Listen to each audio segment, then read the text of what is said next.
सेमरिया विधानसभा क्षेत्र के कांग्रेस विधायक अभय मिश्रा ने मध्य प्रदेश की भारतीय जनता पार्टी सरकार पर स्थानांतरण नीति में पक्षपात, भेदभाव और तानाशाही रवैये अपनाने का गंभीर आरोप लगाया। उन्होंने कहा कि सरकार न केवल लोकतांत्रिक मूल्यों का हनन कर रही है, बल्कि संवैधानिक प्रावधानों और जनप्रतिनिधियों की गरिमा को भी ठेस पहुंचा रही है।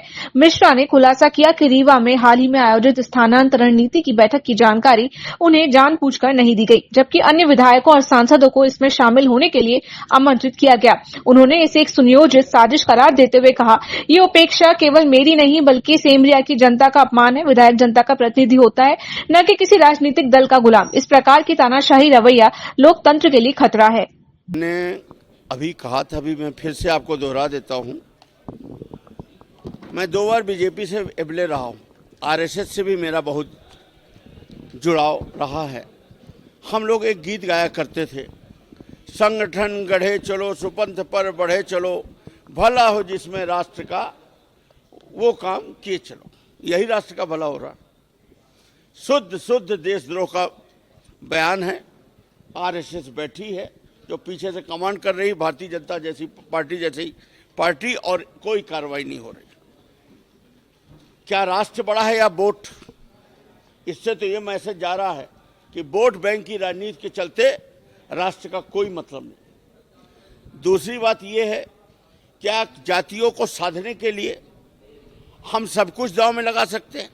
आपके सामने एक उदाहरण है, इसकी तो जितनी निंदा की जाए, और इसमें विजय शाह को क्यों दोषी मान रहे हैं? आप तो पूरी उस व्यवस्था को दोषी मानिए ना, भारतीय जनता पार्टी से लेकर राष्ट्रीय स्वयंसेवक संघ तक।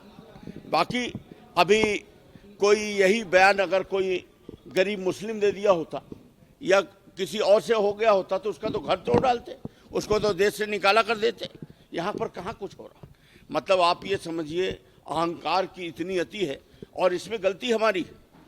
जब जनता लगातार एक ही पार्टी को वोट देगी, 25-25 साल से एक ही सत्ता स्थापित रहेगी, तो एक कहावत है कि पान सड़ा क्यों, घोड़ा अड़ा क्यों, रोटी जली क्यों? क्योंकि पलटी नहीं। अगर रोटी नहीं पलटी गई तो वही राजतंत्र वाला, कहने को तो लोकतंत्र रहेगा, लेकिन काकस पूरा राजतंत्र स्टाइल में हो जाएगा, और वही हो गया।